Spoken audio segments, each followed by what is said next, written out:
kú dédé wòyí o. Àwọn ìròyìn wa ló ń dẹ́sẹ̀ tí gbọ́ yín láti kànnì Àjùlọ TV. Olúwatúnmiṣe Àkínúsì òun lóníròyìn yín lónìí.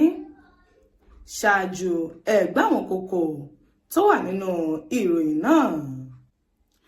Ẹgbẹ́ Afẹ́nifẹ́re tòun ti ẹgbẹ́ àwọn ọmọlẹ́yìn Kristi nílẹ̀ yìí àti àwọn míì ọ̀nà ti gbójú àgàn sí ṣíṣẹ̀dálẹ̀ ilé ẹjọ́ Sharia sí apá ìwọ̀ oòrùn gúúsù ilẹ̀ yìí.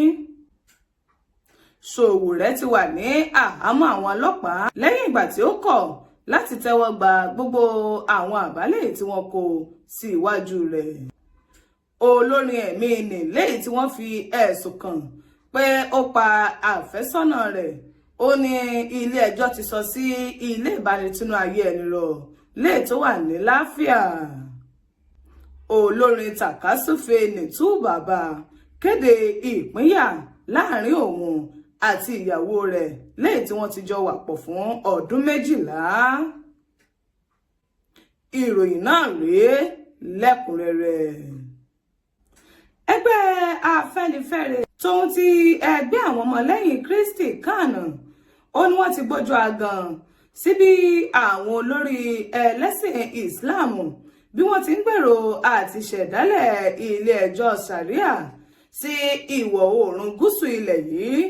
lẹ́yìn tí ó jẹ́ ìpínlẹ̀ Ògùn, ìpínlẹ̀ Ọ̀ṣun, ìpínlẹ̀ Oǹdó, ìpínlẹ̀ Èkìtì, ìpínlẹ̀ Ọ̀yọ́ tóun ti ìpínlẹ̀ Èkó. Ọ̀rọ̀ yìí òun ló wáyé lẹ́yìn ìgbà tí ẹni tó jẹ́ ààrẹ fún ìgbìmọ̀ àwọn ọmọlẹ́yìn Islam ní ìpínlẹ̀ Èkìtì, ìyún ọ̀mọ̀wé Ahmed Bákàrè ṣe lálàyé pé àwọn olórí mùsùlùmí ó ní wọn ò ṣetán láti jáwọ́ jásẹ̀ kúrò nínú ìgbésẹ̀ wọn ọ̀hún. Ó ṣe lálàyé pé bó ti wù kí ẹgbẹ́ àwọn kìrìsìtẹ́nì tóun ti àwọn ẹgbẹ́ tó kù kí wọ́n mọ̀ gbójú àgàn kí wọ́n sì mọ̀ sọ ìpàsẹ́yìn sí lórí ìgbésẹ̀ ọ̀hún, síbẹ̀ ṣe ni àwọn olórí mùsùlùmí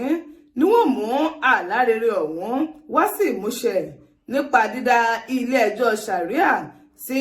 àwọn ìpínlẹ̀ ilé tó wà ní ìwọ̀ oòrùn gúúsù ní orílẹ̀-èdè Nàìjíríà. Ajà fún ẹ̀tọ́ ọmọnìyàn nílẹ̀ yìí tó tún ti fi ìgbà kan rí jẹ́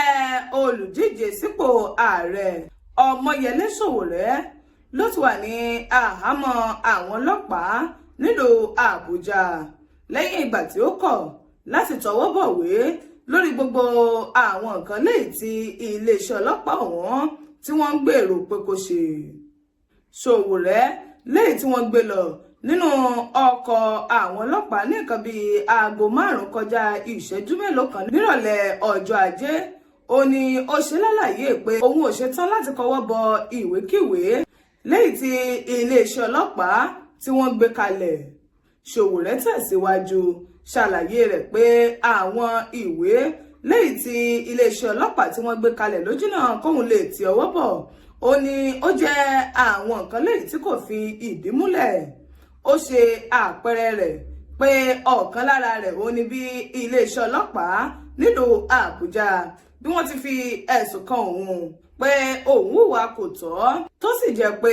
ṣe ni wọn ò lè fi ìdí ọ̀rọ̀ òun múlẹ̀ látàrí bí wọn ò ti ní àkàálẹ̀ kankan lẹ́yìn tí ó lè jẹ́ ẹ̀rí mọ́ jẹ́ ìṣó. Agbẹjọ́rò Sowore Dèjì Adéyanjú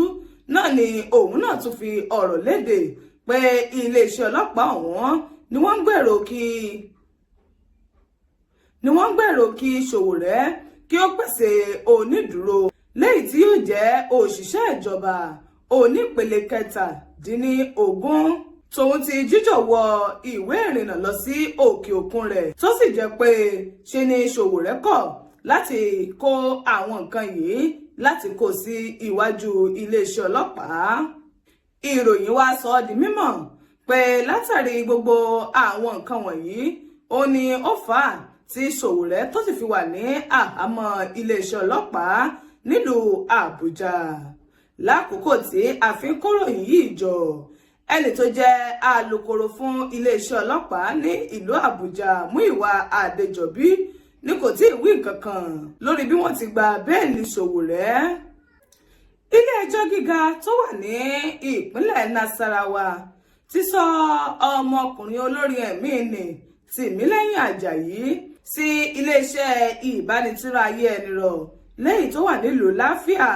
lórí bó ti ní ọwọ́ tó lẹ́sẹ̀ nínú pípa àfẹ́sọ́nà rẹ̀ Salome Enejo tó jẹ́ ọmọ ọdún 24. Ṣebí bàbá gbàgbé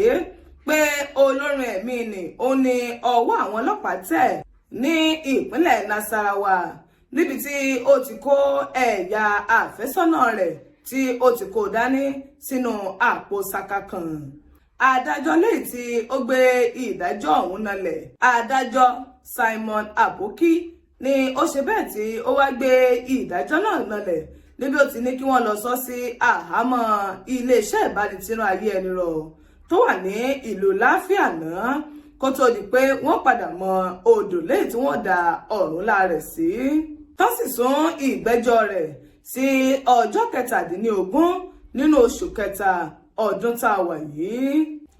Lágbo ti àwọn amúlùúdùn, lẹ́yìn ìgbà tí àgbà ọ̀jẹ̀ nídìí iṣẹ́ orin kíkọ lẹ́yìn tó gbajúmọ̀ bíi Kàsíǹkan Two-Face Idibia tí ó ti kéde ìpínyà láàrin òun àti ìyàwó rẹ̀ ọdún 12 iyùn Annie Idibia. Oríṣiríṣi ọ̀rọ̀ ó ní ó ti bẹ̀rẹ̀ sí ní jẹyọ láti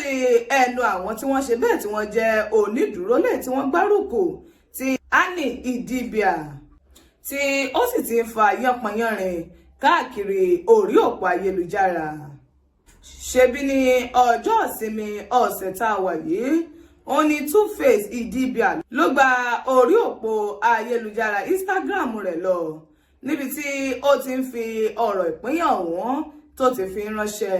tó sì tún ṣàlàyé pé láìpẹ́ láì jìnnà ó ní òun ó sọ ọ̀rọ̀ náà ní kúlẹ̀kúlẹ̀ tó sì tún ṣe ní àlàyé pé ní àìpẹ́ láì jìnnà ó ní